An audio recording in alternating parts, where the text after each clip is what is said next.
sidelines for a long time. Now I'm finally getting in the game. It's about time. This is my time. This is my time. The only thing I consider impossible is losing. I've been waiting on the sidelines for a long time. Now I'm finally getting in the game. It's about time. This is my time. This is my time. The only thing I consider impossible is losing.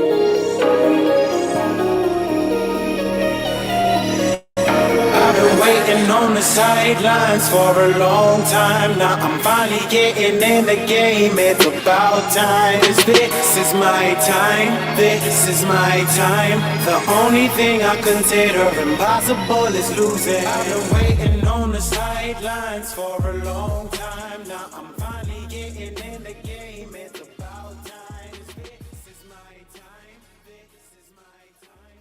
The only thing I consider.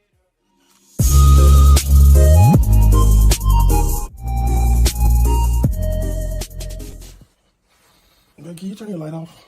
I guess it's hard for me to sleep like this. I'm almost over this chapter. I got about 30 more minutes. 30 minutes? Yeah. I can't sleep. All right. A few moments later. Babe, I mean, it's been 10 minutes. Can you please shut it off? I got to wake up early in the morning. I have about 20 more minutes on this chapter. This is my only time to read. I understand, but I have to get up early in the morning. Can you just read in the morning? I mean, I have a lot I have to do tomorrow. Didn't you just get a sleep mask? You know what? You right. Use it. Man's asleep, baby. I don't know how you sleep with that thing on. It's actually comfortable. Pitch black. I don't have to worry about your light. I'll be able to sleep just fine. Well, enjoy it. Looks good on you. This actually feels good. Oh, good night, baby. Good night, baby. Love you too. Ladies and gentlemen, check out Manta Sleep. The link to the website is in the description of this video. Make sure that you use promo code TDPHINSTALK. That is TDPHINSTALK. Again, make sure you check them out. Supporting our sponsors is supporting the channel. If you can't sleep when it's bright, these masks will turn out the light. Manta Sleep. Check them out. What's up, ladies and gentlemen? Welcome back to TD Fans Talk, home of the real Miami Dolphin fans. Hope everybody is good tonight. Just getting quick little stream in. I want to finish answering those questions that I had written down that you all had. Also, wanted to talk about Super Team. Super Team on the way. Ladies and gentlemen, I don't know if y'all realize if the market dries up for these running backs and these receivers with D-Hop and stuff, we are the premier destination for everybody to come right now. If the market dries up, we have a potential to land D-Hop and Dalvin Cook for the low. Because at some point, they're not going to sit out. They're going to take something over nothing. And if the market dries up, we might can land both of those guys. And if we can land both of those guys, man, we got a super team. We got a super team. And the reality is, many people aren't talking about it, but this is a real possibility. This is a legitimate possibility, man. We just got to keep our eyes open and see what ends up happening. Shout out to the Fins Tailgate in the building, man. Salute to the homies. Y'all go check their channel out, man. They give great streams, and they're always consistent, man. Those are the homies over there, man. Salute to the Twins tailgate, y'all. Big time. Man, but real talk, man, we could have a super team on our hand. But I'm going to go ahead and dive right in, y'all, and answer these questions because I left some of y'all on a cliffhanger. Excuse me.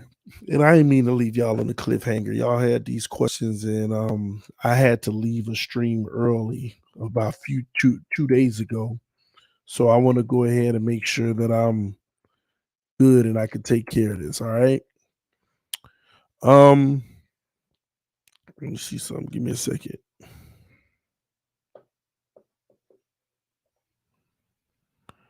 All right. All right. So we're good. All right. I got that. I'm trying to bring something up for y'all. All right. Here we go. All right. The last question I got is can Cam Smith, can he change our future? First and foremost, Cam Smith is going to be what I call an impact player, not in the Madden sense. Guys that I call impact players are young guys that we need to be solidified, legitimate starters for the future. I ain't talking about average either. I mean, a good starter. You ain't got to be a Pro Bowler, but a good starter. Javon Holland, good starter. Cam Smith is a guy that has to end up being that because we got to be able to replace Xavier Howard eventually over the next 2 years without needing to spend big money.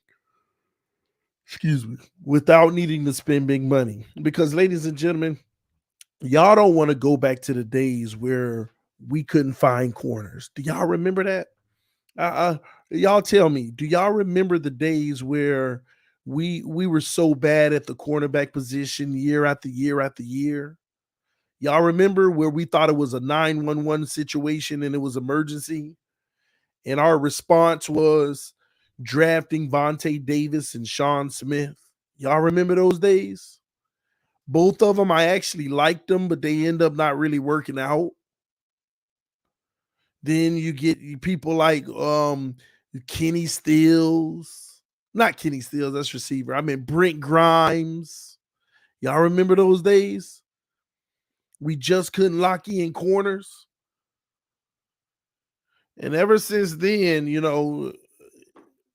we've done fair because we've had Xavier Howard.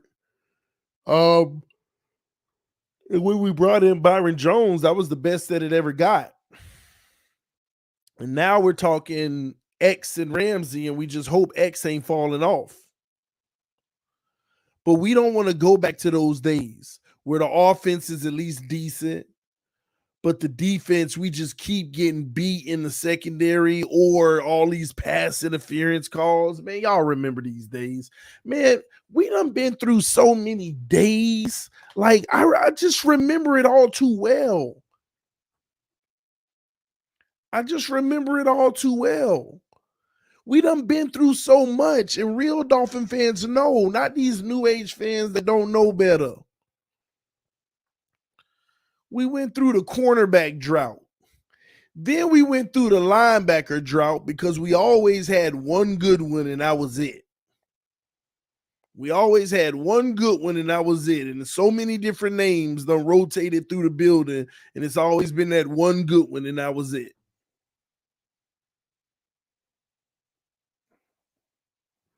The D-line, we had droughts. It was Cam Wake, and that was it. Everything else was spread out and hopeful. Then we put the big money on Ndamukong Suh. And to be honest with you, it's like the best players on the D-line we typically let go, or like the interior D-line. You know how many guys we had at the interior D-line that we let go to other teams in our own division? That's why I'm starting to get this feeling that they're not going to keep Sealer, however you pronounce it. I'm starting to feel like they're going to end up signing Wilkins, but they're going to let Sealer go because he's going to potentially demand too much money.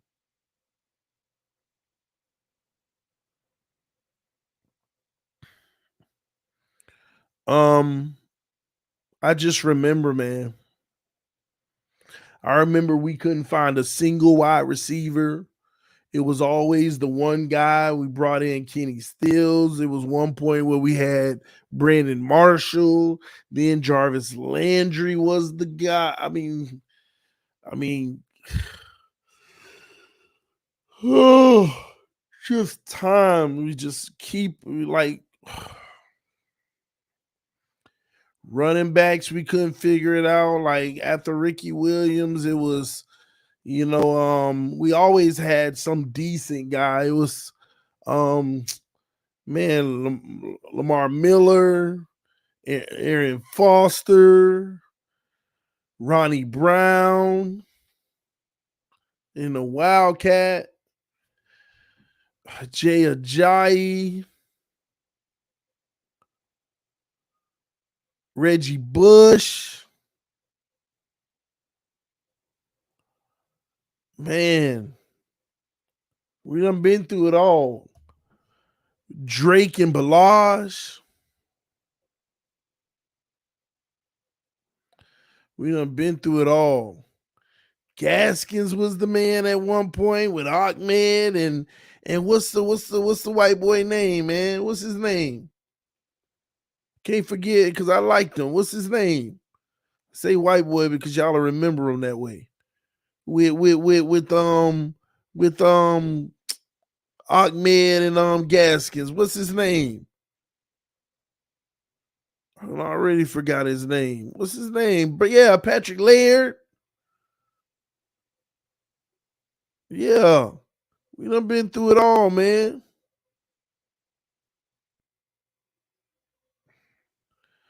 And back to them wide receivers, man. We talk about freaking Camarillos.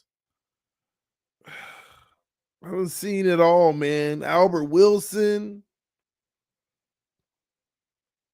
Parker,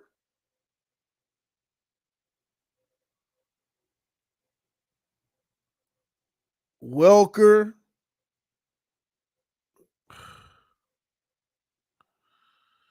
Somebody said do QBs next. There ain't no need, man. Outside of Tannehill and Tua is just a big list. Yeah, Devon Best, man, that's what I'm talking about. It was another receiver, a white guy that was with Camarillo. What is his name? Wasn't there another receiver that was a white guy played around the same time as Camarillo? Maybe I'm just mixing the name and it is Hartline. Thank you, Brian Hartline.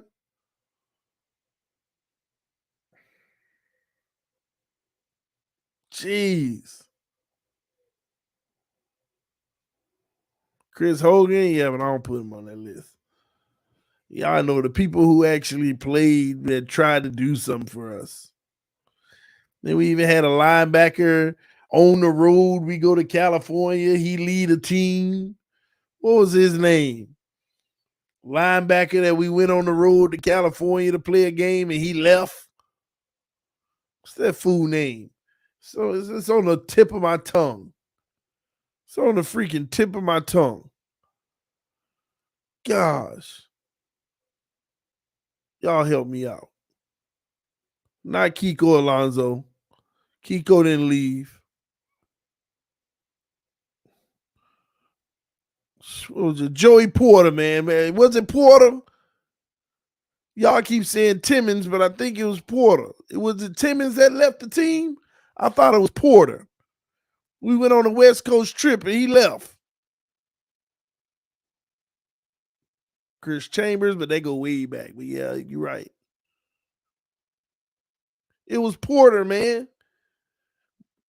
But Timmons, glad you bring him up, but it was Porter. Channing Crowder, yep. All these guys.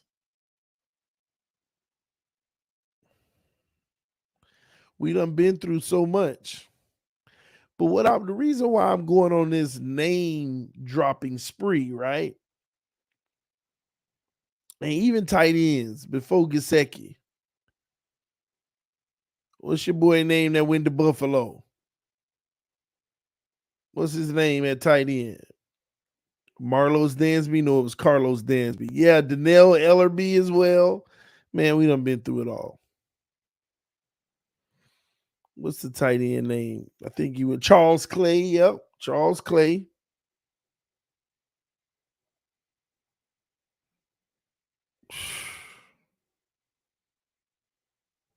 Jordan Cameron. The reason why I'm going on this name spree, right? Y'all got to think about these teams all these guys were on. And another thing, 80% of everybody we named will never even be close to being a Pro Bowler, right? 80% of all the guys we named, and I just named all the best players that we pretty much had over the years. Some of the better players that we remember they named because they did all they could, even if it was nothing. Yeah, Julius Thomas, Cutler, don't get me started. But grant all of them. But listen, the reason why I bring them all up is because the Miami Dolphins, we never put a roster together like the one we have now. A whole bunch of guys, and 80% of the guys that I name would never be a Pro Bowler. And this is what our team was like filled with.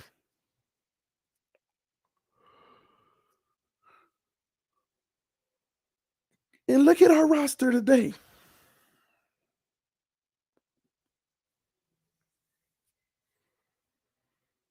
But not only is our roster better,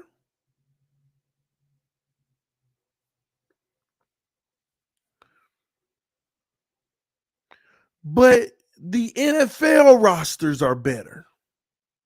It's a little small detail that nobody's noticing that's happening around the NFL.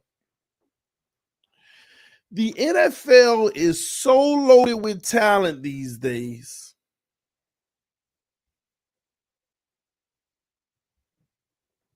So loaded.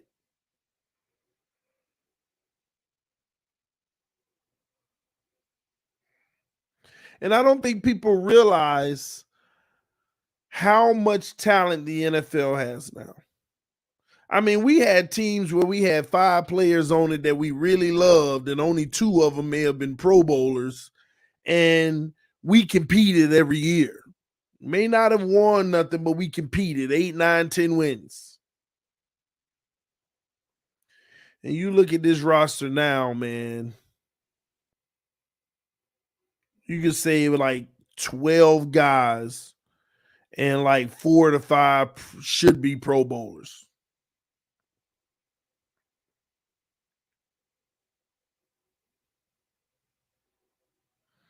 But when you look at our roster specifically, it's ridiculously talented.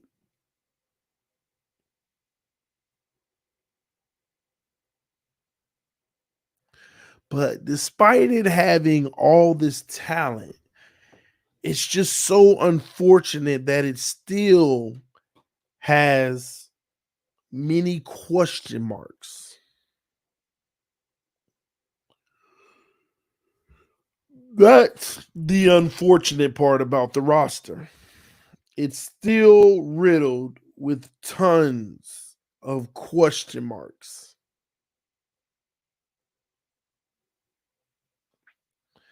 And many people don't want to acknowledge that. As fans, we just want to believe that this is the best roster ever and it's going to win the Super Bowl. And I believe we all truly, truly do. Hopefully, I mean, we truly do believe that we can.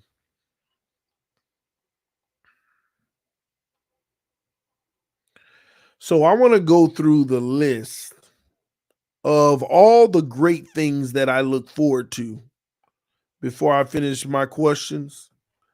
I want to go through the list of all the great things I look forward to with this roster in an optimistic fashion. In an optimistic fashion. The homie Samaj Taylor said, TD, a perfect team does not exist, my brother. You are so right. I know a perfect team does not exist. but your pursuit to be perfect is all I ask to exist.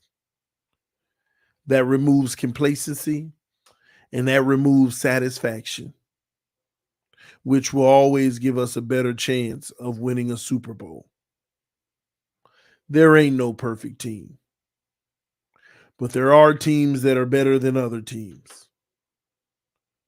And even though we have all this talent on this roster, I cannot honestly say that we have the best team in the NFL.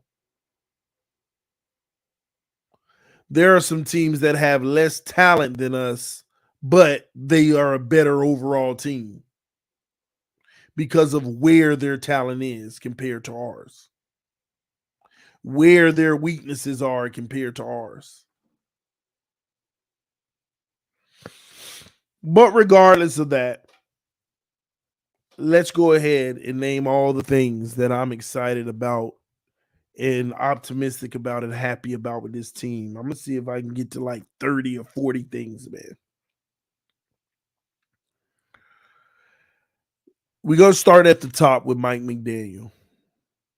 Young coach that came out and created a system that is conducive to make Tua look good as a quarterback, at least for the most part of the season, hopefully.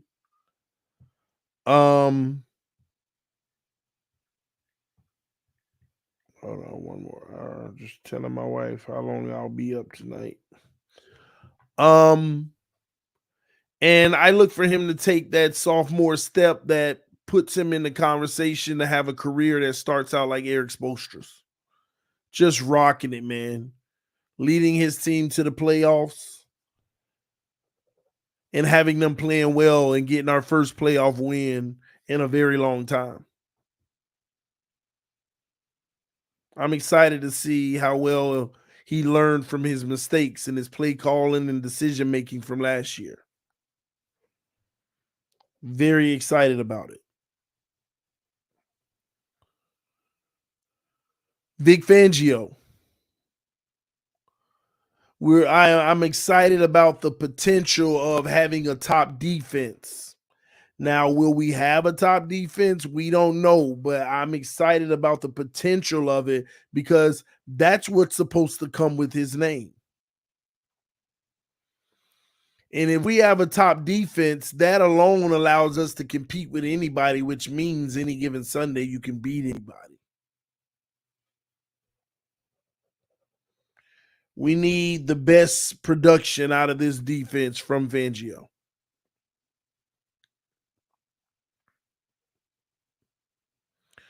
I'm excited about Tua Tagovailoa.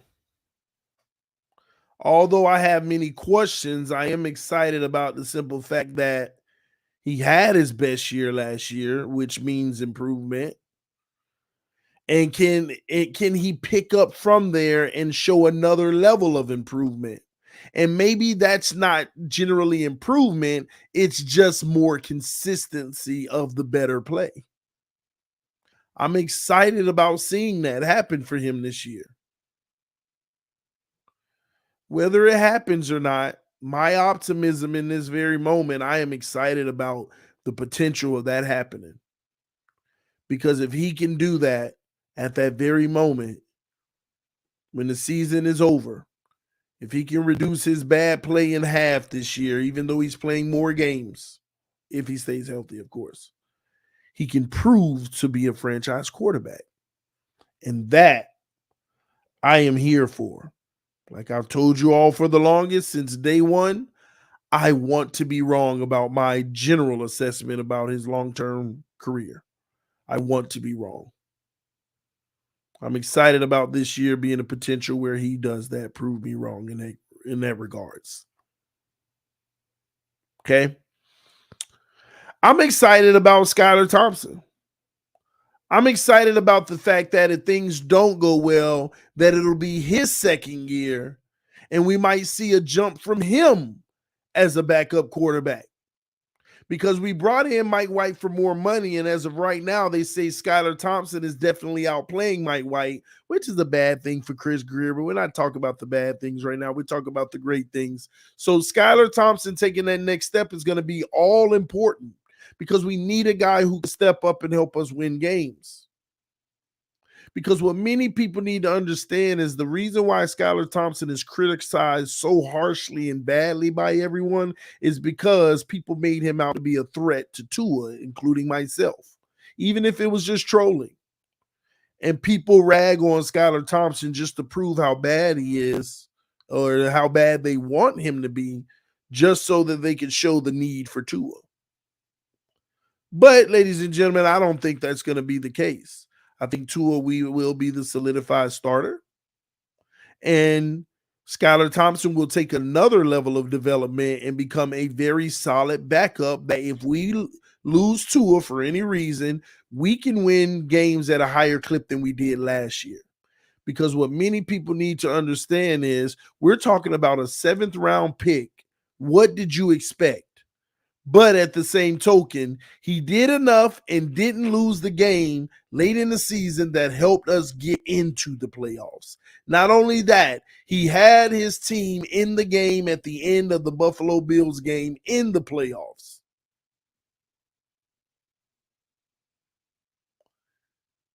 Improvement in productivity doesn't do anything but help us. And if we go back and look at Tua's rookie season as a 1st round pick, and you see where Skylar is as a 7th round pick, we all should be encouraged about our backup situation.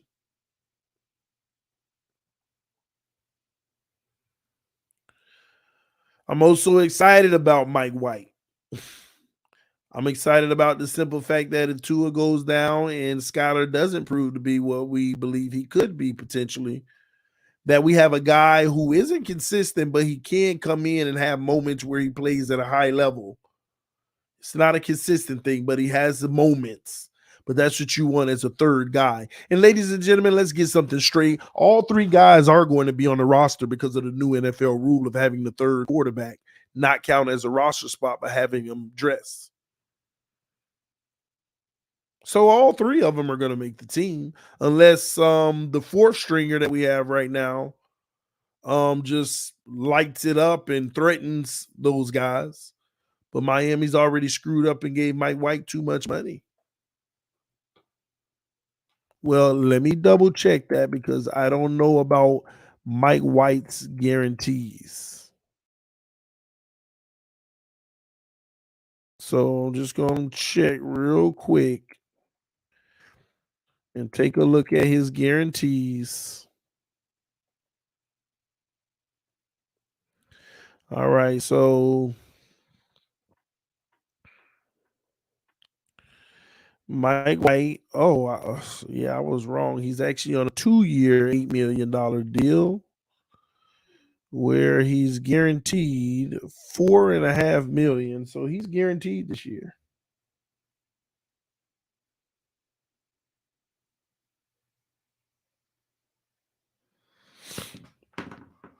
So he's going to be on the roster unless they eat that money. Yeah, I was wrong. I ain't gonna lie. I thought Mike White had something's wrong here. When they signed Mike White, they had reported that it was like for a 1-year, $8 million deal, didn't they?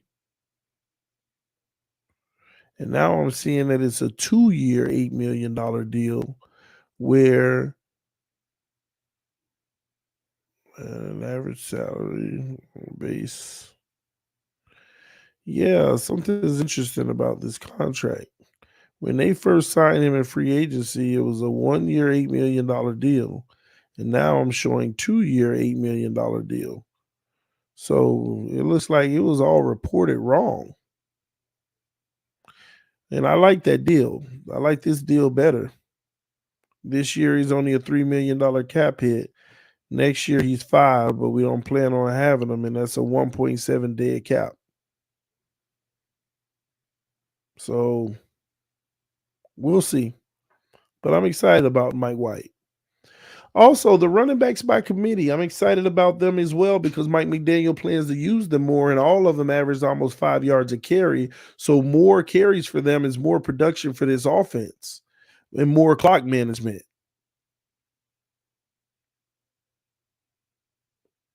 more clock management. Now we got a donation from Andy Johnson who said none of your QBs can stay healthy. Season's over. Well, Andy, that's why I just went through the fact that I feel good about our backup situation this year more than I felt over the last 3 years. So season's not over.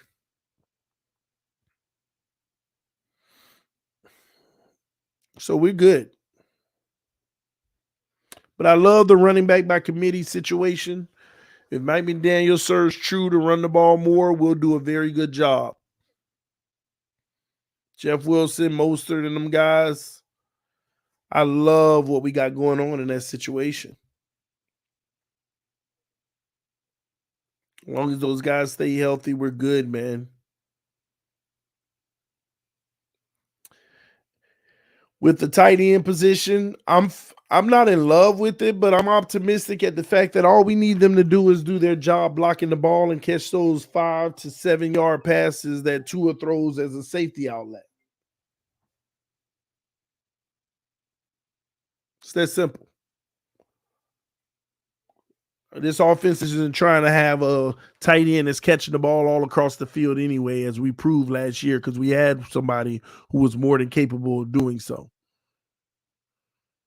Y'all give me 1 second. I just need to go turn my AC on. It's a little hot.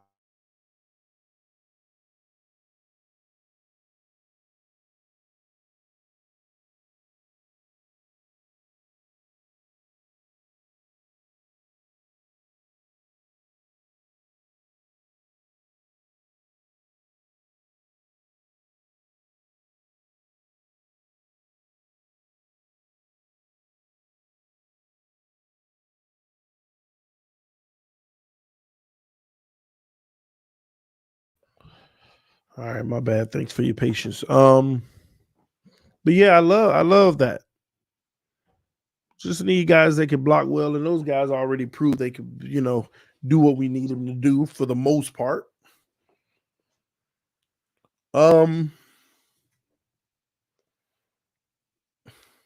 receiver, we already know we got one of the best units in the NFL.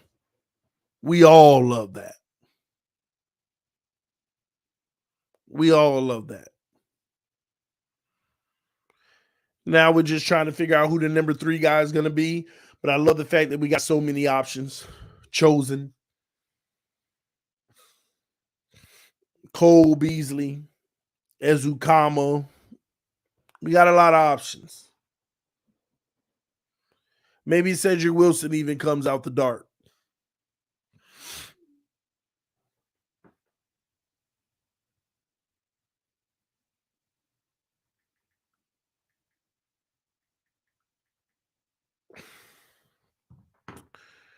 And that's your offense. It's a lot of good things that you can look forward to. I don't think, the O-line. I'm excited for Teron Armstead. The end of his career, go out with a bang, win a Super Bowl, try to stay healthy this year. I like that Connor, is a great dual threat. We can use him in multiple positions. Just got to get the contract situation straight. And Hunt has been just a solid rock since he came into the league, and I love that. And I'm a little excited for Austin Jackson. This is going to be his bounce back season. This will be his bounce back season. And if he can bounce back, man, this whole line can take off. I don't like Leo Meikenberg. I ain't gonna lie. I talk too well about him, and I just ain't working out. So we'll see. Sorry, I'm trying to stay positive about everything, but short arms don't do it for me. But that's your offense. Switch over the other side of the ball, man. We got Javon Holland back there, up and coming. If he make the Pro Bowl this year, man, that'll be so tight. I'm excited about that potential in a Fangio system. It can happen. Deshaun Elliott is about to do his thing back there. Sorry, y'all. Brandon Jones ain't your starter. I keep telling y'all that, but we'll see.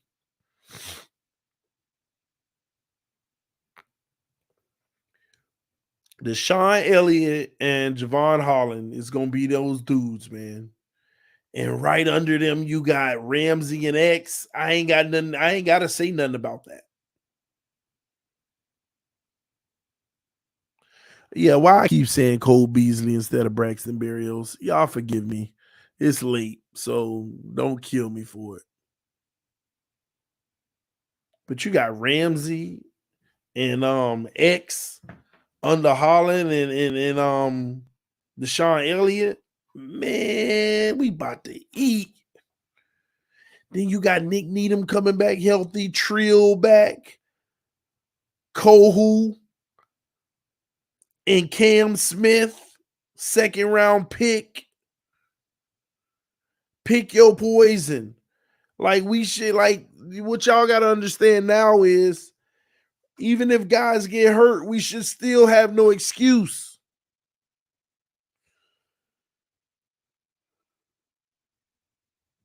Loaded secondary. Loaded, man. Linebackers.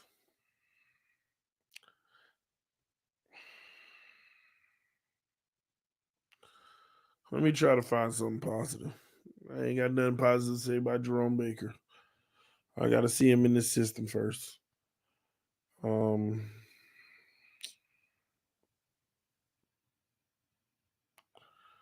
David Long get me mad. He's a dog, but he getting me mad right now with re-aggravating. I'm gonna skip the linebackers, y'all. It's just I'm sorry. Y'all forgive me. I'm sorry. I'm just gonna skip him right now. Because David Long got me heated. That situation got me a little worried. And I hope it turns out to be nothing.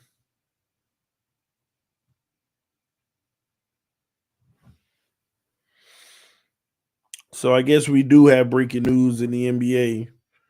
The deal is finalized for those who care.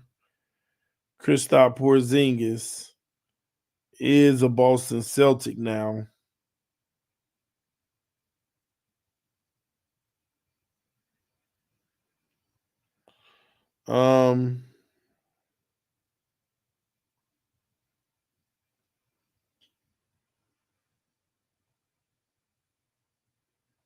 Hold on.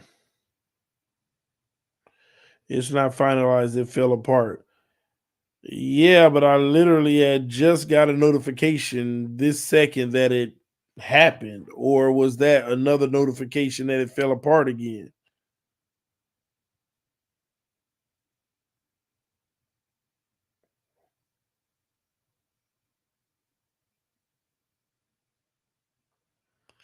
Well, it disappeared on me anyway, so I don't know.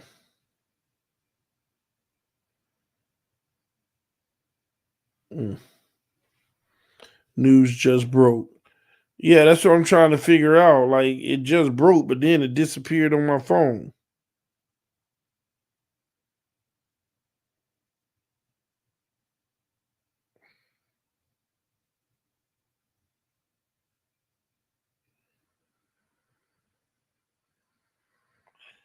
Oh, well.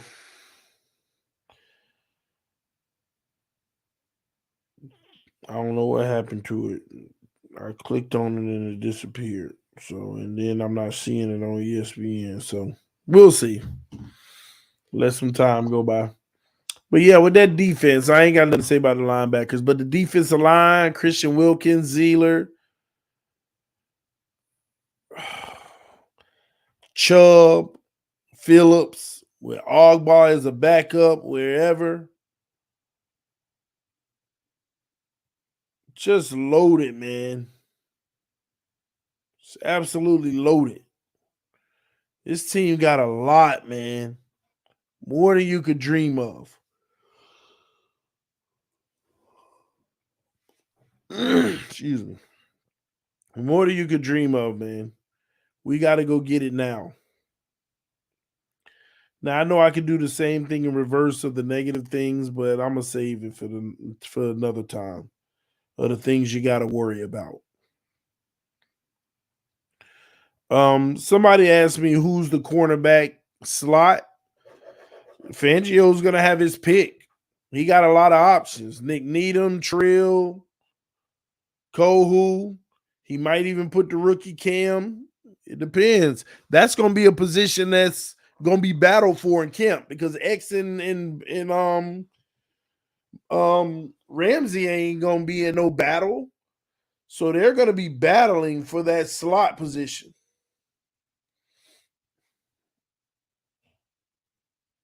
They're going to be battling. It's like 5 guys going to be fighting for the slot. 5, including Noah. Needham, Trill, Cam, Kohu, Noah, maybe even Brandon Jones a little. They all going to be fighting for that. Everything else is pretty much solidified. Somebody asked me, are we making the playoffs? Yes. And if we don't, it's a massive failure.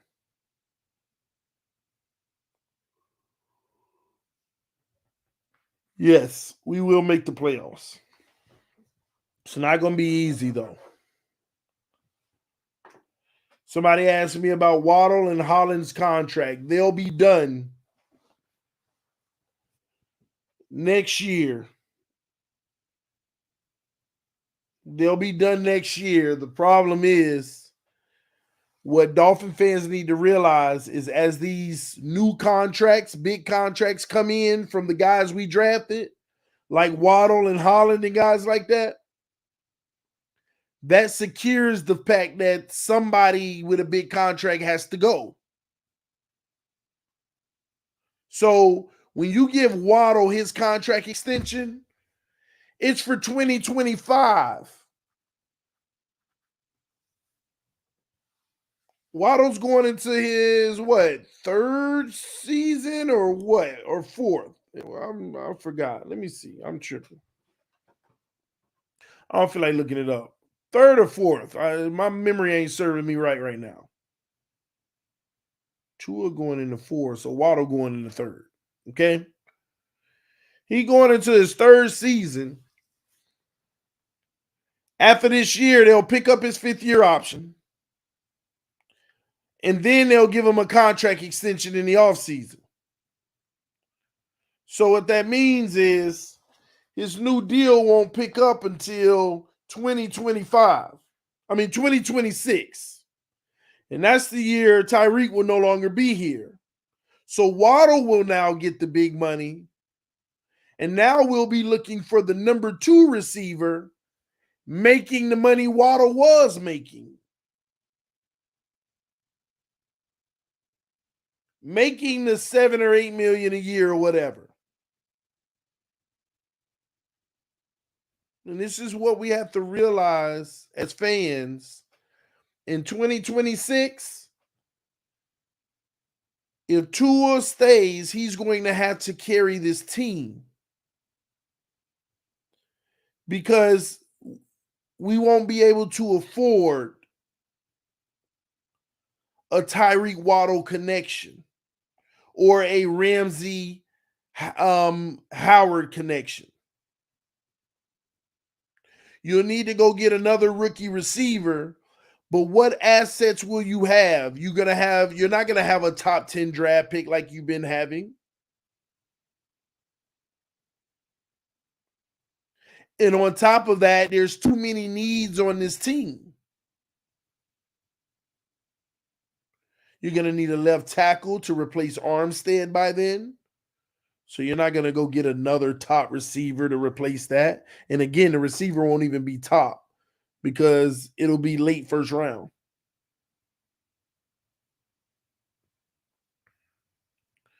You're not going to, it's too many people to replace. You got to go replace a corner in Xavier Howard. Or you take a hit there and let another guy step up, but they're not going to be X. And in 2026, you also have to have another corner because they might have to replace Ramsey unless you're re-ing up his deal again.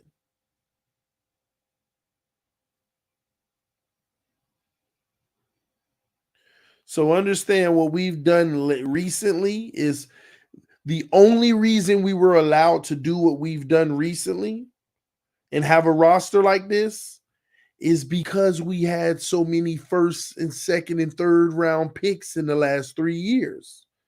It's the only reason we're allowed to do this, because we have the most players on our roster that are literally still on the rookie contract in the NFL.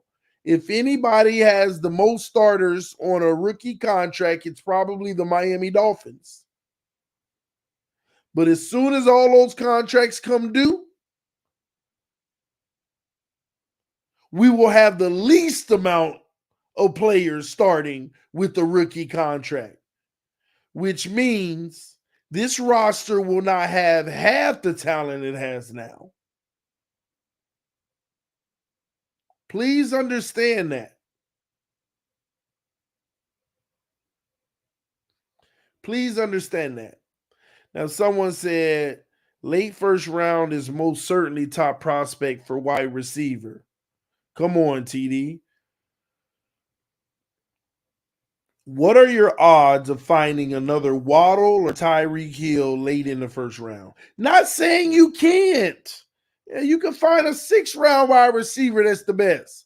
But what are your odds of finding another Tyreek Hill and Jalen Waddle at pick number 28? Pick number 32, hopefully. What are your odds of that?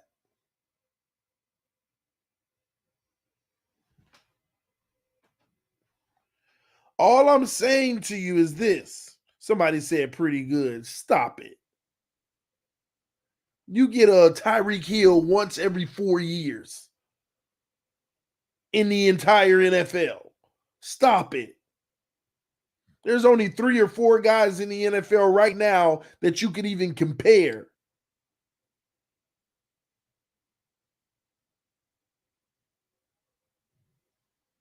And just to be clear, that's your boy in Minnesota.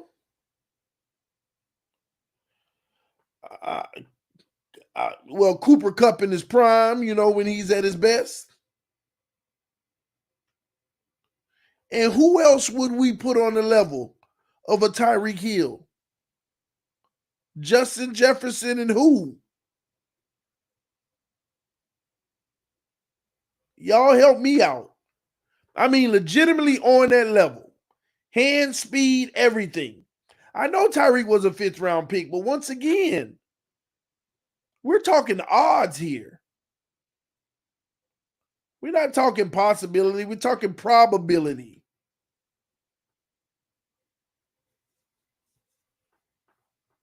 And even if y'all name a few more, we're going to stop around 5.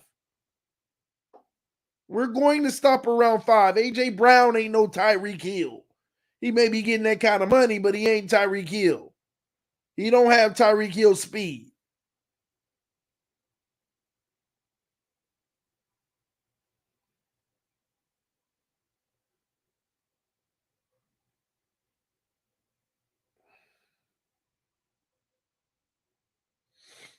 Somebody said Waddle is replacing Tyreek, so we need a Waddle replacement. But Waddle can't live up to Tyreek Hill's production. Waddle ain't Tyreek Hill. So all I'm saying to y'all is this. Understand, even if we find another good wide receiver, we will be downgrading the unit. That's all I'm trying to tell y'all. That's all I'm trying to tell you. You can go get another really good receiver, but the overall unit will be downgraded.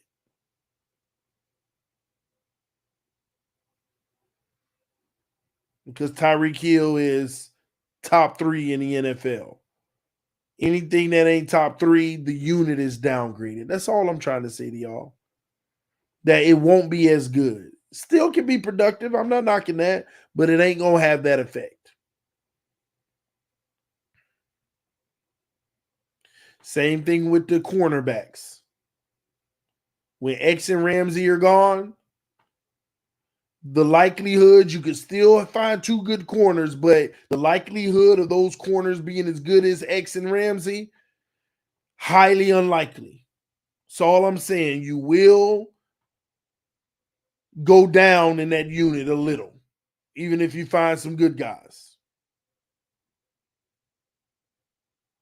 So I guess my overall message to y'all is we're going to have to get better in other areas with less money.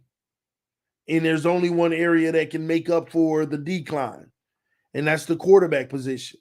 And it's going to have to when those guys are gone.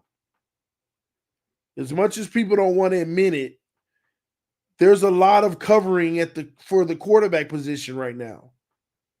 We're trying to make it as easy as possible for the quarterback to make him not need to handle as much as he will have to in the future. We're trying to make it work with him. And that's a great organization. That's what you do. But at some point, you can't keep everything around them, especially when they get paid themselves. Or we could be that type of team that continues to keep the best of the best around them, but we sacrifice on the defensive side of the ball. Possibilities as well.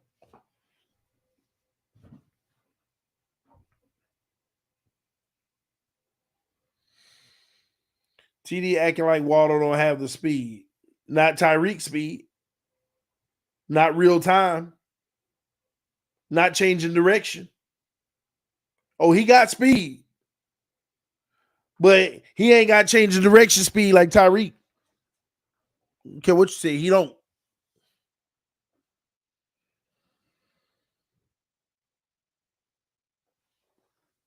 And yeah, Waddle can definitely burn the secondary. But Waddle is more easy to manage than Tyreek. You can shut Waddle down.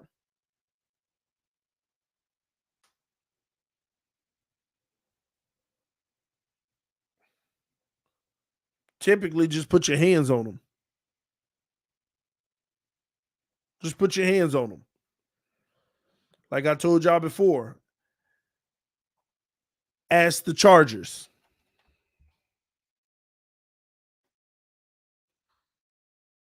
Ask the Chargers.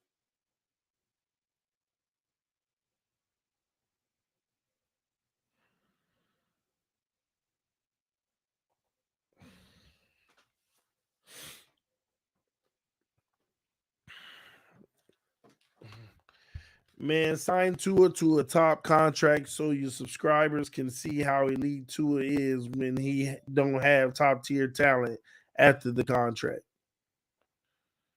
Well, I never advocate for that unless he actually shows that he's a franchise quarterback because I care about the team. But I get what you're saying. Basically, like a prove everybody type situation. Sign him on a $50 million contract per year and reduce the talent around him and let's see who he really is. But that won't matter. That won't matter. It won't matter if they did that.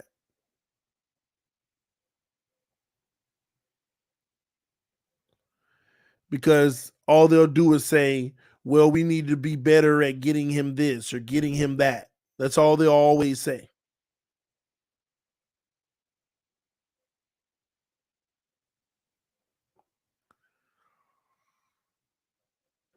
So I'm finna show y'all something real quick that I was trying to show y'all the other night.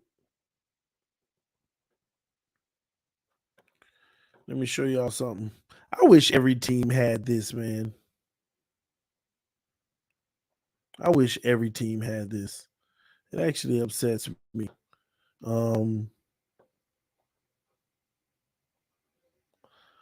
So let me show y'all.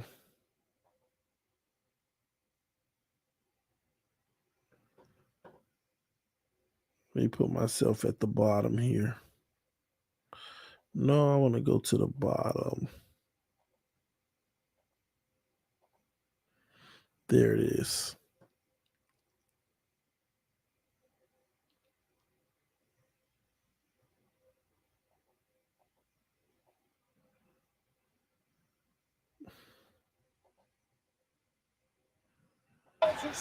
Intercepted.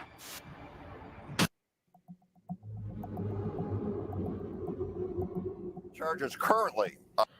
Chargers were 6-6 with a 34% chance of making the playoffs. First week of December. Out of the playoffs. They are 6-6 right now. They are on the outside, but certainly here with a chance.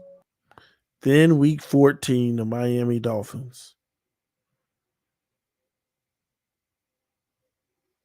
Week 14, the Miami Dolphins. As a defense in the NFL, you have to be able to match up with whoever you're facing that week. And there are teams with polar opposite identities. And over the course of a season, you're going to see a lot of different identities. But very rarely in a season do you see two offenses that are so opposite in terms of what they're trying to accomplish in back-to-back weeks. It's teetering right now. The season, I think, is legitimately teetering and could go either direction. And then when you have some of the injuries that are mounting, you don't ever feel good. Big play on the first one. That is not fearing. Been the most explosive passing offense. And get it done. How was this secondary without Derwin James going to slow down what to that point had been the most explosive passing offense in football? Without Derwin James. Right now to playing outside of maybe Kansas City, there's no defensive coordinator that is not fearing playing against this offense, and it's because of Tua. Tua, quick release, good timing. All right, got good touch on his ball. Explosive offense gets things going. With a quick throw down the seam, and it's Trent Sherfield. A big play on the first one. Home run, play one, to the house. What a start for the Dolphins. honestly, none of us really flinched. We were all pretty confident in what was going on. Once we got the scheme going and got everyone going in the preparation, and I feel like that was a week where it really clicked for us to come together, create that chemistry, create that trust factor. We got to challenge 17-10 better than anyone in the NFL, and we need to make it tough on them. You heard me? We need to challenge 17-10 better than anyone in the NFL. Not the quarterback, 17-10. Tyreek and Waddle. I've prepared myself over and over mentally, whether I'm on the field or not, to be in that position and to be able to perform and bring everyone together. We need to put the pressure on them to get open, force them in a fight every single snap. Force them in a fight every single snap, which means they were going to be physical with them, putting their hands on them. They have to win on every single snap for 4 quarters. And they got to win every snap when we put our hands on them. We just keep showing up, and we're forcing them to beat us. On Sunday night, it should feel like a party to us. Like Derwin said, we hanging out, we party, we having a good ass time. We have to hunt. It's the only way. It's the only reason why we play football. It's the only reason why we play defense. And so we can all hunt together. Miami gets it at the 25, and here's the Dolphin offense. I know Tua personally, both from Hawaii.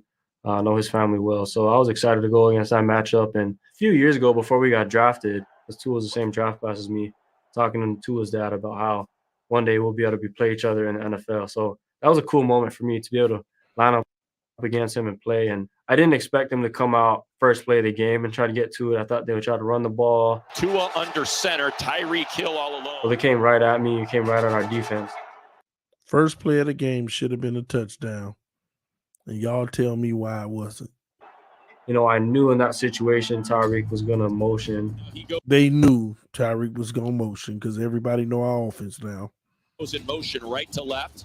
You know, on defense, we're really going to have to manage the pace of Tyreek Hill and 17 in their motion. Normally, what this little guy does is he goes, you know, and then he's rolling, right? So what we're going to do early in the game is we're going to get in this guy's face. Right? We're going to get in this guy's face, and we're going to change the way that they play the game because this is one of their top plays. Look at what they got on the screen in 3 different games. This is one of their top plays. And how many times did I show y'all on film? We run these same plays over and over. Small little different wrinkles. Same thing over and over. Tua's throwing on first down. It's deflected and caught. You know what's funny about this play? Let me go back. All right, we're going to get in this guy's face and we're going to change the way that they play the game because this is one of their top plays. Tua's throwing on first down.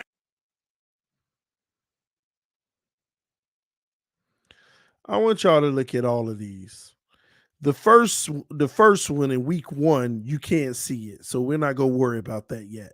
The second one, Tyreek gets behind both defenders, but the ball is underthrown, so he has to turn around and try to catch it back shoulder when it should have just been led. The third one, it looks like he's coming loose as well. So as you see, the first one, ball is obviously underthrown to where Tyreek is like on a comeback and a jump ball now. The second one, let me back that up a tight bit. Once This is one again, of their top plays. Tua's throwing look at the second frame. on first down. They're just beating him. He just beating him, but he got to stop. Tyreek just goes around the corner and beats everybody, but he got to stop and turn around for the ball. At least he catches it out of bounds. In the third one, same thing, short pass. He catches it, turns around, and gets tackled for that matchup. And I never all three of them. Now watch the fourth one versus the Chargers. back down. I never once doubted or flinched, and I was about it. And off, Tua sets his feet, throws it down field for Hill. It is swatted away at the last minute. Alohi Gilman able to recover, DJ. It just boosted the whole defense. He said able to recover. Why? They don't show you on here, but I did a film study of this. Tyreek beat him so bad, but the ball was coming so short, Tyreek had to slow down, turn around, and he recovered on the play. He literally recovered on the play.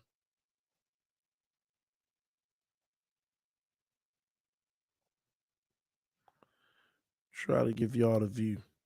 And another thing, Tua doesn't read over there. Tua's back to pass, looking right.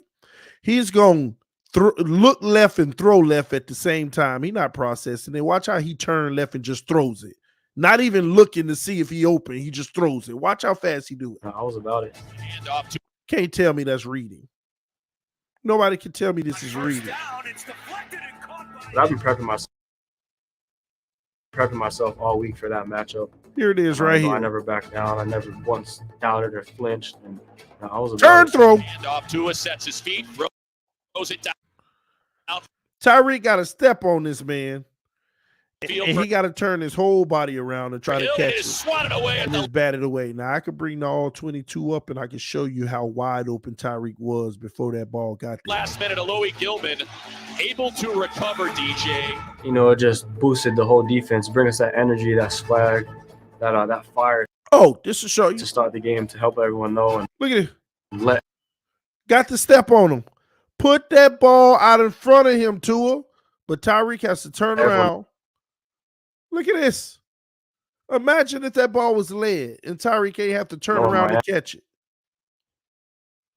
I don't know if y'all can see this angle very well. Boosted the whole defense, bring us that energy, that swag, that fire to start the game, to help everyone know and let everyone know in Miami that we're here to play. Alohi Gilman, the safety, was back there in coverage. He's in because Derwin James is not. I'm much different than Derwin and his personality and his leadership traits. I'm much more quiet, but when I have things to say that are strong on my heart, I'm going to say it. So me stepping up in that role, in terms of being a guy who can communicate to everyone across the field, to bring people together, to make sure everyone's on the same page, is obviously a big role to fill. They express confidence in me. Yeah, we don't want to hear all that. 3 and out, and Tua is 3 of 17 passing tonight. It was a 3. I think ultimately that's what brought us together, and that's what helped us become the defense that we needed to be in those moments. 3rd and 9. There's another one, and again, it's a Charger right there. 3 and out, and Tua is 3 of 7 and 9. There's another Look one. how and far again, behind. Look how far behind Gesicki he throws it. It's a Charger right. Look at this. Y'all may not can see it, but the ball is literally on the defender right now.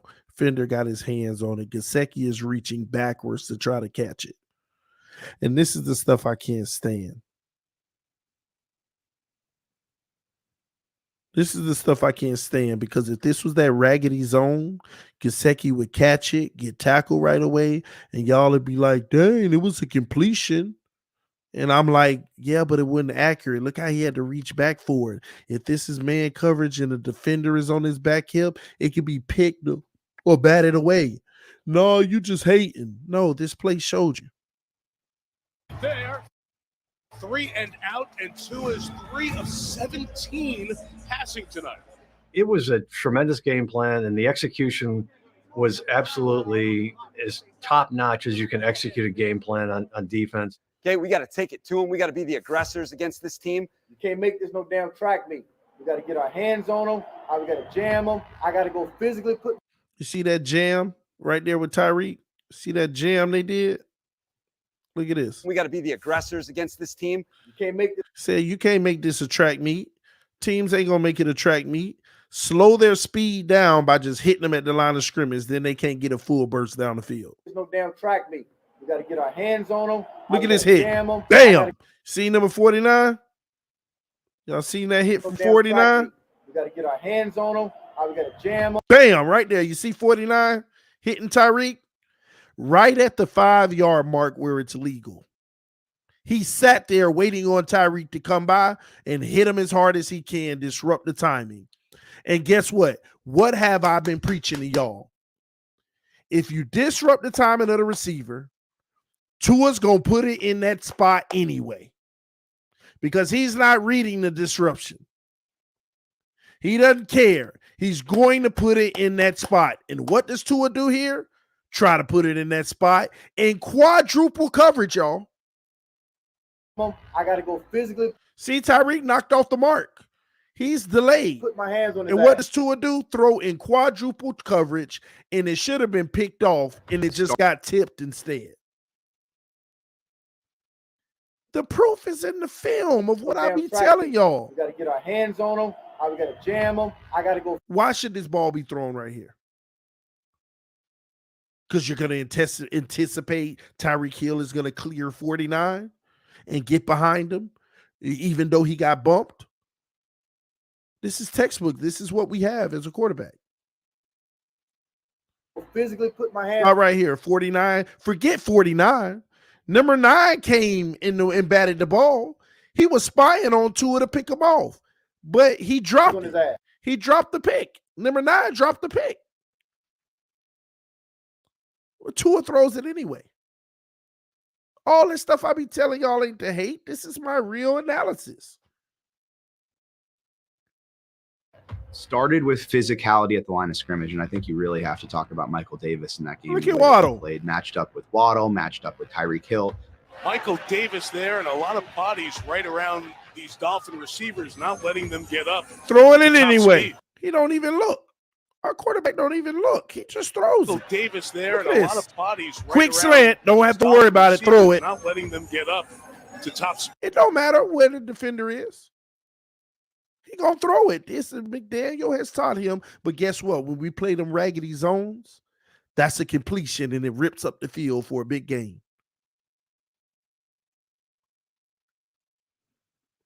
This is a completion that rips up the field for a big game. But I'm the hater when it's all on film. The backups have been tremendous. They needed players that were willing to step up to the plate and take on that challenge and say, yeah, I can be physical with Tyreek Hill, and I can be physical with Jalen Waddle, and I can shut them down at the line of scrimmage. You can go back and show 5 or 6 different plays in this game where Michael Hands in the cookie jar, but Tua throws it anyway. Davis has had one-on-one, and he has just been physical. Look at him. Looks left, bounces right, and tosses it up. You think he out here reading defenses? They'll be like, oh, he's going through his progressions. Look at him. Where Michael Davis has had one-on-one, and he looks left, looks right, and tosses it up. Play after play tonight, he has been making plays like that. And I think you realize in these moments what kind of depth you have, and then also who these young players really are. And I think Jasir Taylor is probably the best example of that in this game. And that through the hands of Tyreek Hill, coverage by Jasir Taylor. It is a 3 and that was Jasir Taylor's first career start. And he was matched up with Tyreek Hill and Jalen Waddle in the slot. And those two guys combined for 4 catches out of the slot. Jalen Waddle did not have a catch until the fourth quarter. I got to say, it's one of the amazing. And I didn't even know that. Waddle didn't have a catch until the fourth quarter. Look at this. They hiked the ball straight off the line of scrimmage. Look at him. Got his hands on him. Got his hands on him. Amazing defense. Look at that. Now you got another guy at another level with traffic. Performances Matt, I've seen so. Now you got Tyreek burning. It's just fantastic. When Brandon is talking about connected defense, it's that. Connected defense is having that trust from the guy on my left and the guy on my right. We all have each other's back in each situation. And I think we're getting to a point in the season now where guys are starting to trust each other, and which makes the whole defense in itself look faster and more connected because they trust where my other guy is going to be. Not even Dan Marino could do anything with this right now. They just don't have guys running open. Part of being a connected defense as well is pass rush and coverage working together, getting yourself into do a shotgun snap. They rush just 3. 2 ahead. Dropped. Kyle Van Noy. 3 and out. DJ, that's the first sack Kyle Van Noy that has allowed all season long. It's one of the best left tackles in football, has been for a long time. And Kyle Van Noy beat him one-on-one with a spin move inside that is teach tape. That's the clip that you would show an edge rusher on how to beat an elite left tackle with the spin move inside. And so you had all of that. It's connected play to play, having connected coverage. And then on a broader level, it's, okay, can your different phases of the defense work together? What a I think this is it, guys. When the Martin. So we got a little commercial. A patch of grass for Bruno. A victory for the Bolts. Was really when we bought into each other. It was a whole different energy that brings that swag, that brings that confidence, that brings that ability to go out and play loose. And then we got the little bowling action. I mean, I don't know what that is, but guys, did you know something about love? No, go ahead and tell him. Yep. Okay, he doesn't want to talk about it. He's actually a pro bowler, okay? He's done the PBA tour. He was on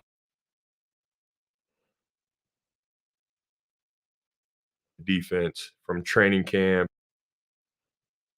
Then do something about changing the narrative, okay? I think that was it. You got an elite stiff arm. Yeah, then they go into the Tennessee game or whatever. But I wish every team had these shows like this, man.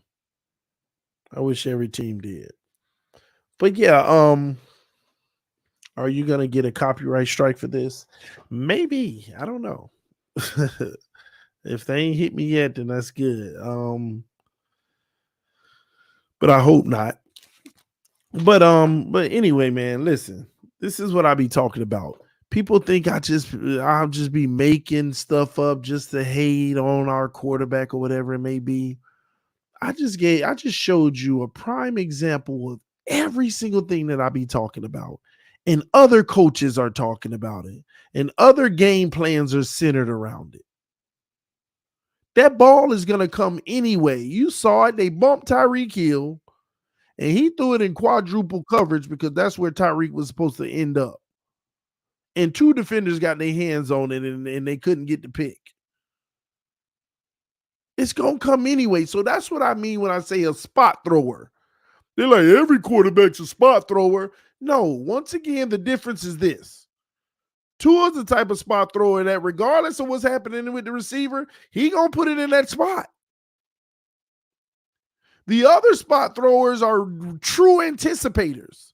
They see Tyreek got bumped, and they say, okay, I need to alter this pass because he ain't going to end up in that spot at the time I need to throw it. And they also noticing, oh, I see number 9 creeping. That would have been a bad idea anyway.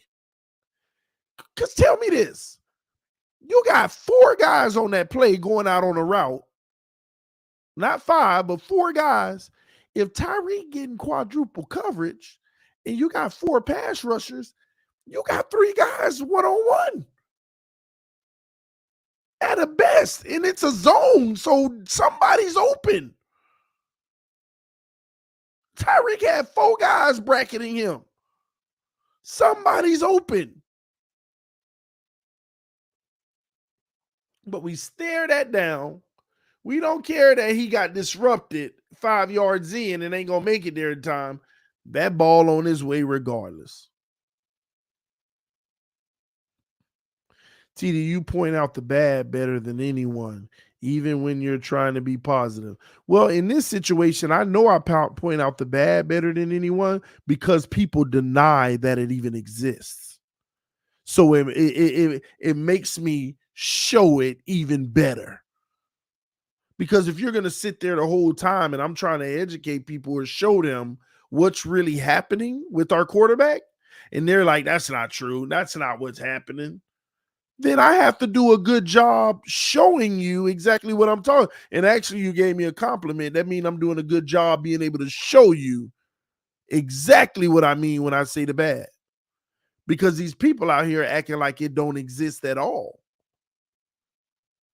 Tua just going to put it in the spot regardless. That's a lie. No, he don't. Tua look to the right, looks left, and just throws it. He ain't processing nothing. No, he didn't. He went through his progressions, and he saw him open. They deny the facts. So I don't take it as a, well, they deny. No, I just got to do a better job showing them what I see. Because when everybody can see the facts, then we can have real productive conversations of what's next or what's necessary or how we could truly build a team to win. But instead, what they're doing is trying to make every single situation fit Tua because that's the one thing that's the one chess piece they don't want to move. And I'm not even saying you have to move him as a chess piece, but acknowledge what he can do as a chess piece so that we know how we need to move our pawns, our rooks, and everything around him. But if you can't even acknowledge his limitations as a queen or whatever, if you can't acknowledge the limitations of what he can do, then it's hard to have a real football productive conversation. That's the frustrating part. I want to have real football conversations. But in the Dolphin community, it's hard for us to have real football conversations when you want to ignore facts because it don't fit your narrative. Sucks. We done lost great conversation in this community. But they'll tell you it's great conversation because everything they speak of still fits their narrative and they just disregard and brush off what I'm showing you to the side. And just continue to act like it don't exist. Continue to close their eyes and be like, nah, he just always making stuff up and trying to be negative and all this and that. Then why don't you be positive but point this out and stay on it for a little bit and move on? But they won't even do that. Because the more that you show this stuff, you realize the type of quarterback that you truly have. Because everything you saw on that film just now in that Chargers game, if they were running a basic cover 2 zone where with the linebackers getting no depth and they weren't bumping at the line of scrimmage, Tua would have had 400 yards in that game and 3 touchdowns. That's what he's good at. No disruption, no disrupting the timing. Just let me be able to do my job how we practiced it. And he's going to end up there. I put it there. I look right. I know Tyreek beating that scrub and let me put it up and he got it. Just let everything be perfect and I'm going to cook. But this is the NFL. In December, January, they going to stop you from cooking. They're not going to make it easy. They're going to make you earn it and show that you really that dude. And people don't get that. They're so enamored in September, October, and November. But in December and January, you get these schemes that's saying, how do we best defend this team? Oh, and I'm telling you now, the Chargers coach, he obviously studied us. He said, how do you defend the most difficult, the most explosive offense in the league? Do you know how simple their game plan was? All I need y'all to do is step up and be physical. Tua's accurate and has good. What did the coach say when he was sitting down? The black coach in the position group. Tua's accurate, with great timing and puts a good ball up. Remember he said that? Because Tua is accurate if the timing is there. Because, and this is what people don't understand, it's so easy to be accurate when you're throwing to a spot, regardless of what the receiver's doing. You're blindly hoping that they end up where they're supposed to be. Like Tua will put a ball in the spot, and I don't know if he's going to be there, but we practice it and he should be.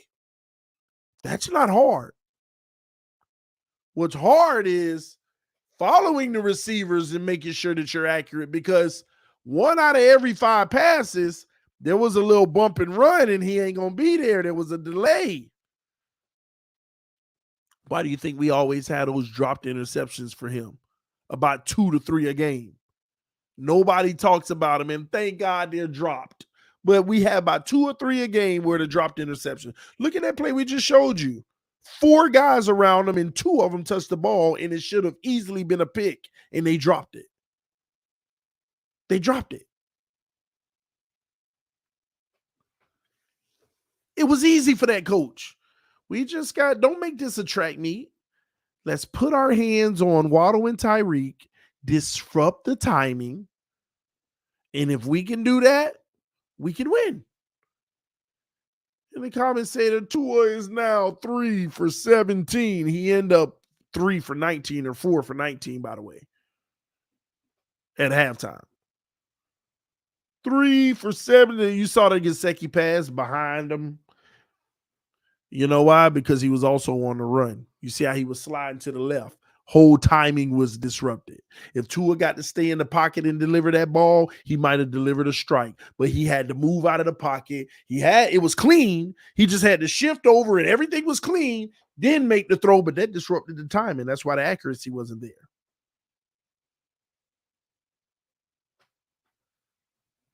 That's why the accuracy wasn't there.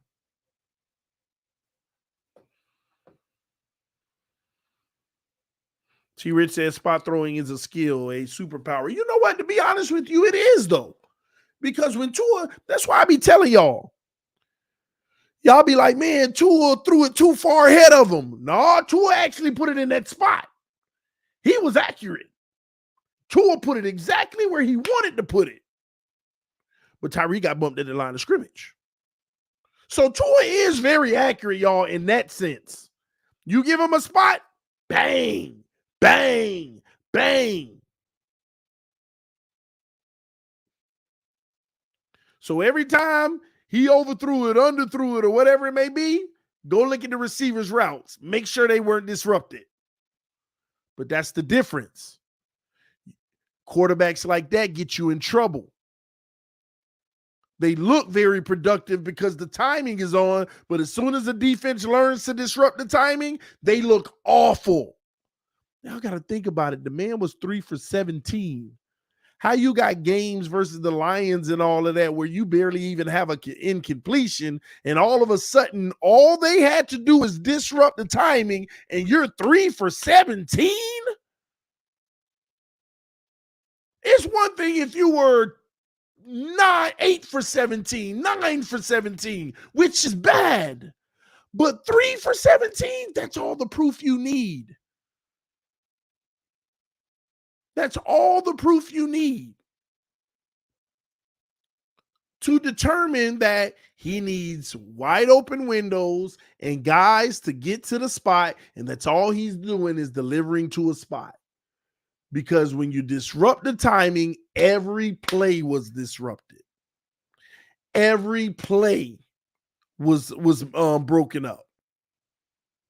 Every single one. And it was always because they disrupted the timing. And disrupting the timing ain't just bumping the receiver. Sometimes it's sending the blitz up the middle to where he got to move to the left. Now he back in the clean pocket again, but timing disrupted. They showed you that on the film, that pass to Gesicki once again. When he had to move over to the left out of the pocket, it recreated a clean pocket for him. Great pocket awareness, but the timing is now disrupted, and now you just got to make a throw. And he was behind Gesicki. He threw it behind him. He looked at Gesicki, said, okay, this is the throw I was supposed to have in the pocket, but now they flushed me out. I'm back in the clean pocket. It's still there for me to have. Here we go. Threw it behind him. Ain't in rhythm. The timing ain't there.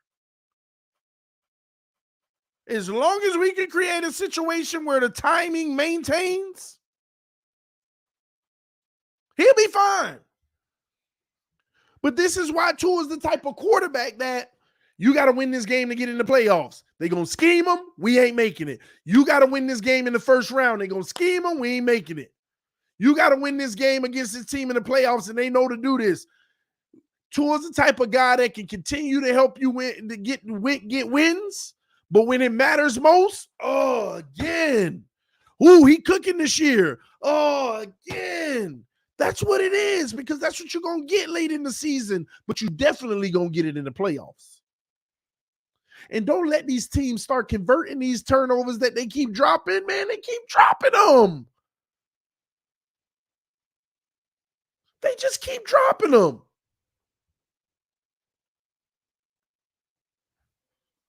Somebody said there's no such thing as drop picks. Yeah, because they didn't pick it off, so it ain't a pick. There's a such thing as turnover-worthy plays, and Tua has one of the highest rates. I ain't got to control that narrative. That's a stat that's kept, turnover-worthy plays. That's an actual stat that I don't keep. Certain stat platforms keep those stats. And go look at the turnover-worthy plays. So miss me with the, there's no such thing as dropped interceptions, but let TD tell it. We all got eyes. We see what we see. We see what we see.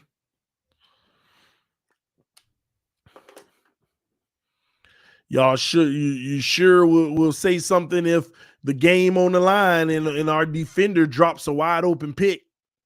Oh my gosh, he dropped the game-sealing pick, especially if we lose. Oh, you'll call that out quick. He had it right in his hands and just dropped it. Byron Jones drops every pick that comes his way.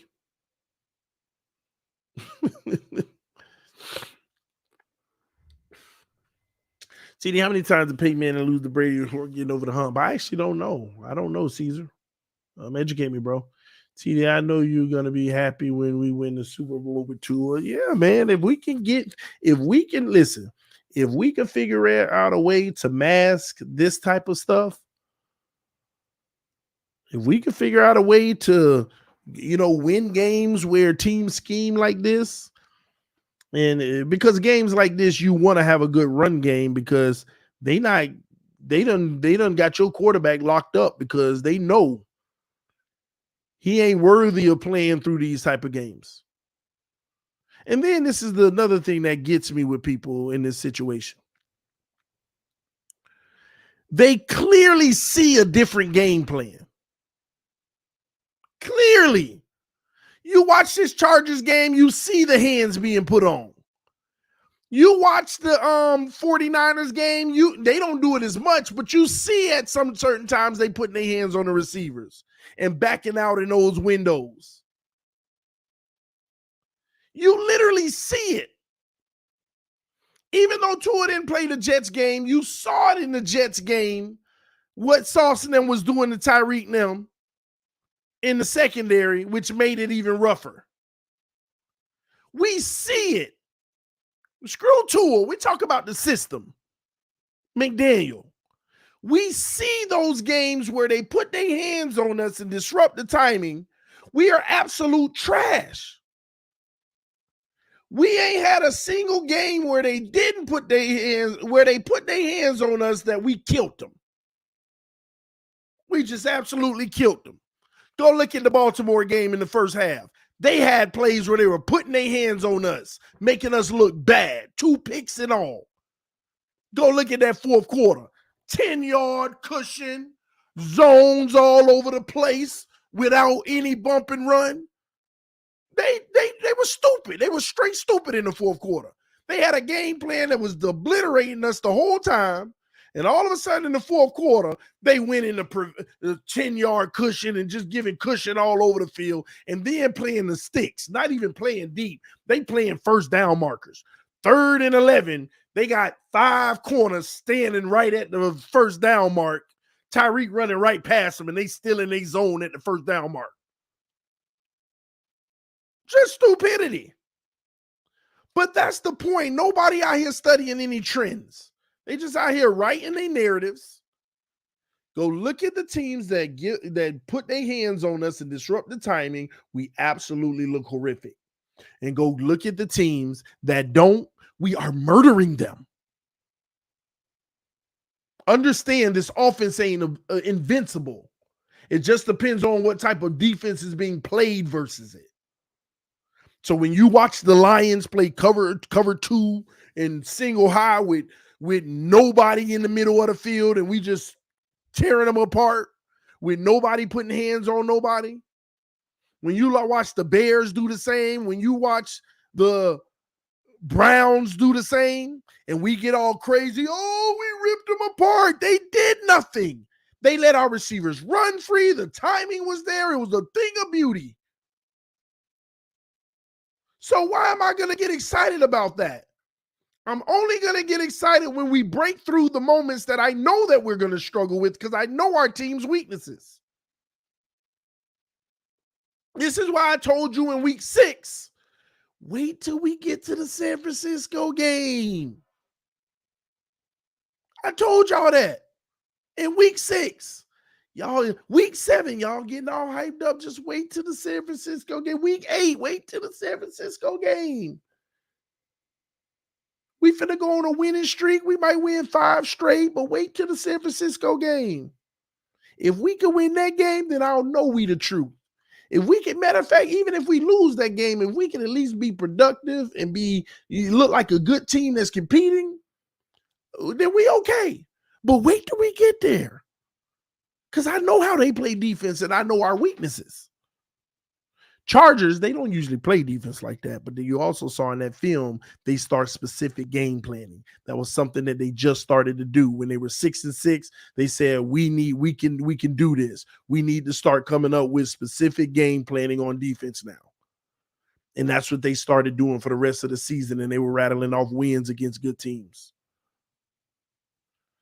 So that's why I thought that we would beat the Chargers. I didn't see that coming, but they adopted the game plan. So what do you think they're going to do week 1 this year, which is a big tell for us? It's going to be a big tell, and it's going to be amazing because if we can get through it and overcome it, we Gucci. We good.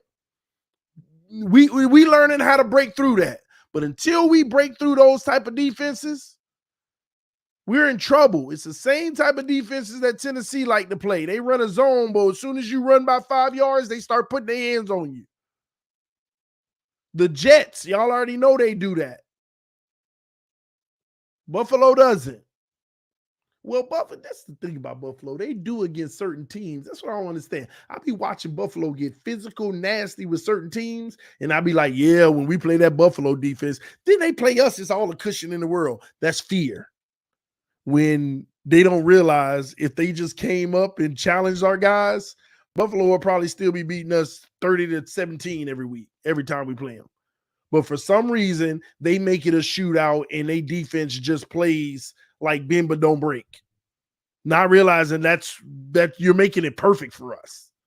But then you watch them play another team, certain teams, the Patriots, the Jets and stuff, and they all in their face. They all gritty and grindy. But maybe they learn from it. That'll be a real issue for us. So we're going to see this year, man.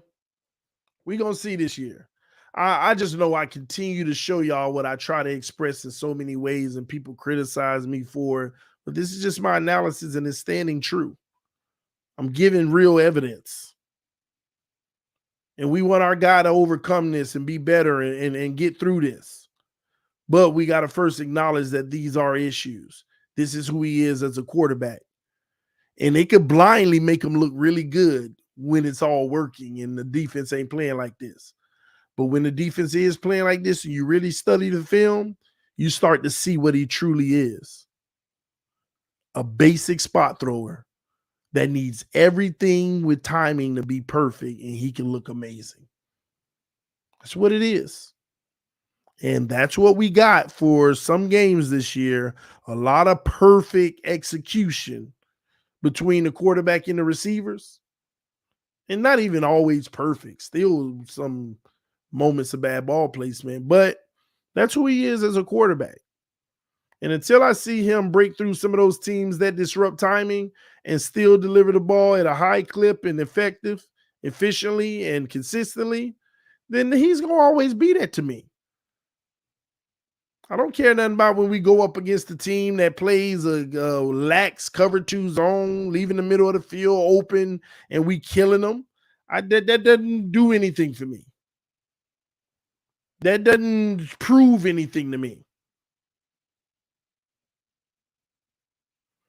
LOL, then TD, you just called Tua basic. No, I say he's a basic spot thrower. His anticipation isn't happening in real time. He's just putting it in that spot, anticipating you will be there, not projecting where you're going to end up. See, that's the difference.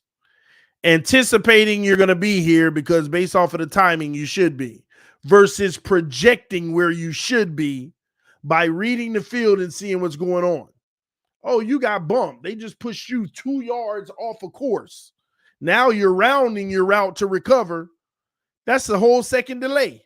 Let me put the ball 2 feet inside now because that's where you might end up. Or let me float it a little higher in the same spot to give you more time to get there. That ain't happening. And that's when you're reading the anticipation. So it is what it is. T-Red said TD is wrong. Well, go watch the film and you tell me why Tua threw it in quadruple coverage into a spot that Tyreek wasn't because he got bumped off his spot. That's all we need you to do is answer that one question and nothing else, T-Rich. Why did he throw in quadruple coverage? Why did that ball go in quadruple coverage where 2 defenders got their hands on it and it hit the ground and Tyreek got there late because he was bumped 5 yards into his route? That's all we need you to answer. None of the other stuff. Just answer that one question. Just that one.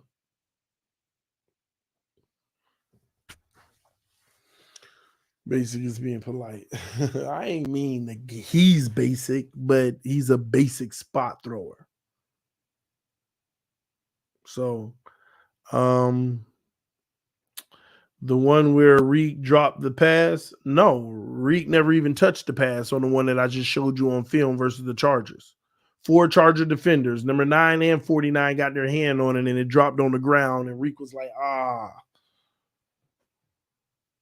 He never even touched it. But regardless, quadruple coverage. Quadruple coverage. Somebody said because he tried to force it. Quadruple coverage. Where the guys were in place in enough time to line up right in front of the ball. Not like they're reaching to grab it, just right in front of it. Oh, it went through my hand. Oh, it bobbled off mine, hit the ground.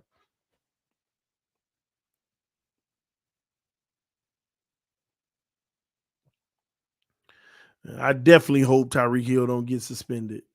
Not even one game, because we will be 0-1 if he does.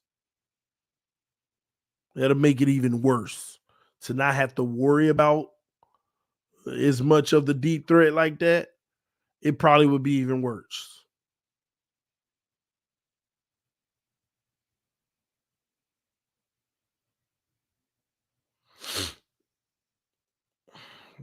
Watch the play again. Chargers did not care about running game from. Well, it's hard to care about the running game whenever you study the film and you see when Tyreek Hill go in motion, there's a 90% chance that they're going to throw the ball. Who cares about the running game? This is what I was trying to tell y'all. It's too predictive. Running the same plays. You see the Chargers had the same play up for 3 different games, showed you the same formation and the same throws.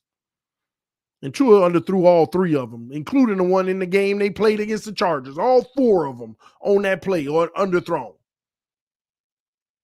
All 4 of them. The Chargers got the same play lined up in 3 different weeks. The Patriots game, the 49ers game, and another one. They had 3 games lined up.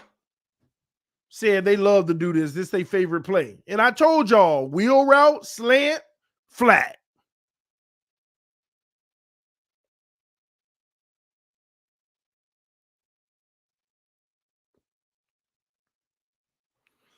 Hill ain't get no 10 games. The guy can press charges and Hill can get charged with assault. It ain't going to be 10 games, though. I don't think he's going to get suspended at all. But any suspension would be devastating. 1 game would be devastating. That's 0-1 versus the Chargers. Tua coming to prove people wrong again. When did he prove them wrong the first time?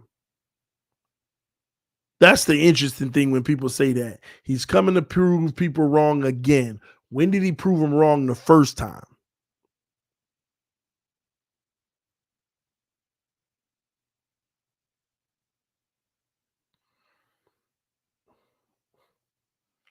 ESPN just reported 10 games. You didn't see it? Nah, bro. You got to try to get somebody else on that one. Got to try to get somebody else.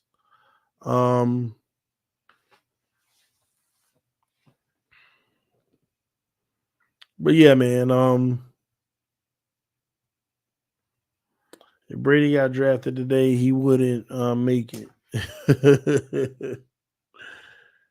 Oh my gosh. Man, he couldn't play an entire season. Yeah, like I said, he ain't proved nothing. Anyway, man, I'm finna get up out of here, man. I was supposed to do an hour stream, and y'all done caught me an hour and 44 minutes.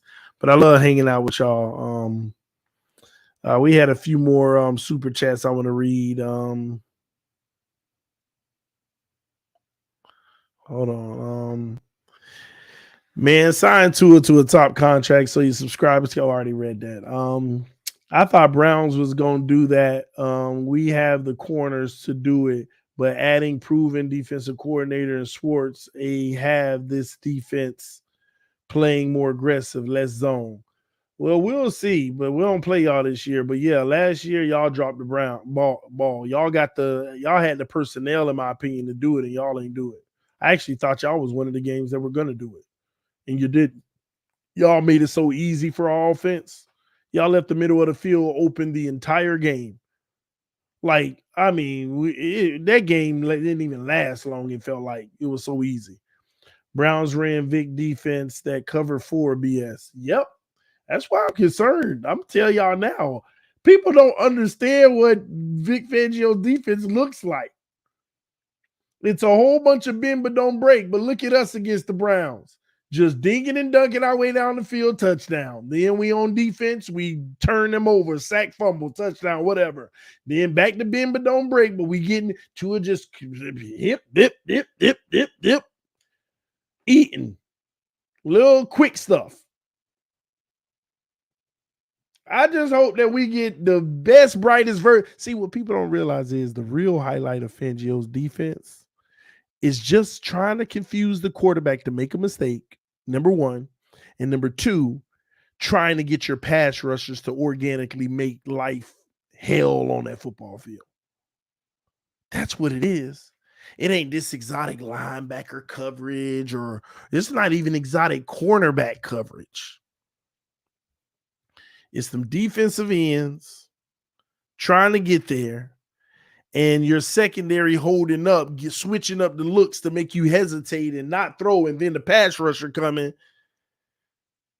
because you give them one look and then you shift into another and you're hoping you get that hesitation because you see the shifting and then the defensive line get to you. But if the D-line ain't getting there, man, every Fangio defense I done seen gets ate up all day. If the D-line can't, so when you go up against great O-lines, if our D-line ain't giving them hell, man, it ain't nothing. It ain't nothing. But if your D-line is giving it to them, you're rushing the quarterback to make turnovers. You're making them make bad decisions. See, that's what it's about. But it's all organic. We got there with Flores because we didn't do it organic. We sent the house to get all that disruption and turnovers and everything. But Fangio wants you to do it straight up. Have the same effect straight up with just disguised coverage.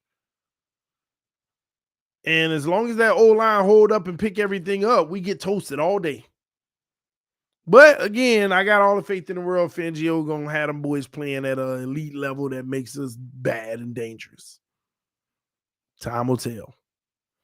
I would play press cover 2 man on y'all all the game.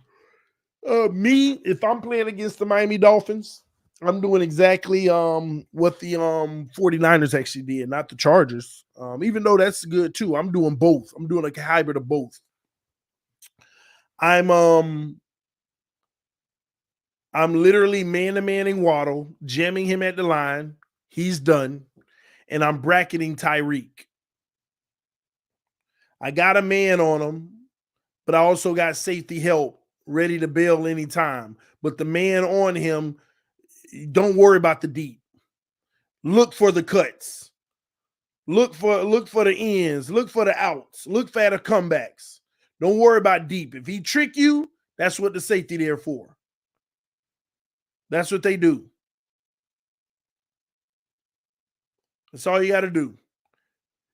Man Waddle, but put your hands on him right away and bracket Tyreek that way. And that's pretty much and everybody else, they can play their base defense. But I'm also sending an extra guy up the middle every time with pressure. Up the middle. Why? Because I'm just disrupting Tua's lanes. He wants to throw right in the slot. I'm going to come right up the middle and start disrupting his vision. If he can't see him, then bam. Because every time Tua got a guy coming straight towards his way, he move out, and it typically ain't that good. He has a very low percentage when that happens. But again, teams are going to find different ways to expose weaknesses on this roster. I just hope that we can get enough wins early on before more teams start to figure it out. That's what it's about. The name of the game is get them wins early. Who do we play week 2, by the way? I keep forgetting. I don't know why I'm asking. I could just look it up.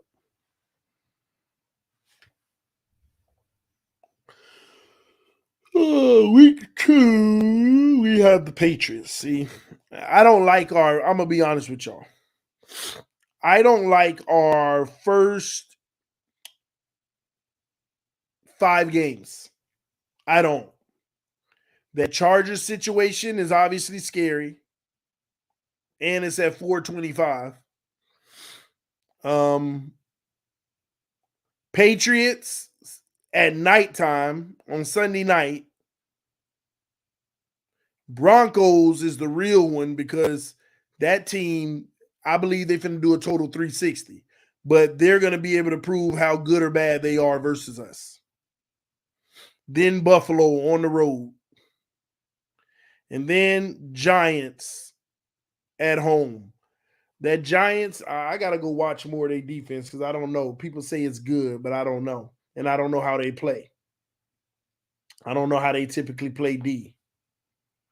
But I know Washington is really good on D. And watch, we might be the team that smoked Washington, but who knows? We'll see. But time will tell. G Money with one more donation said, also, why we had so much confusion in the secondary and Tua got the ball out before Miles could get to him. Jim play man so Smith and Miles can finally eat. Well, we ain't got to play y'all this year, I don't think. So, And y'all ain't making the playoffs, so we ain't got to worry about y'all this year anyway. We'll see, though, but I'm going to be following the Browns because you know me.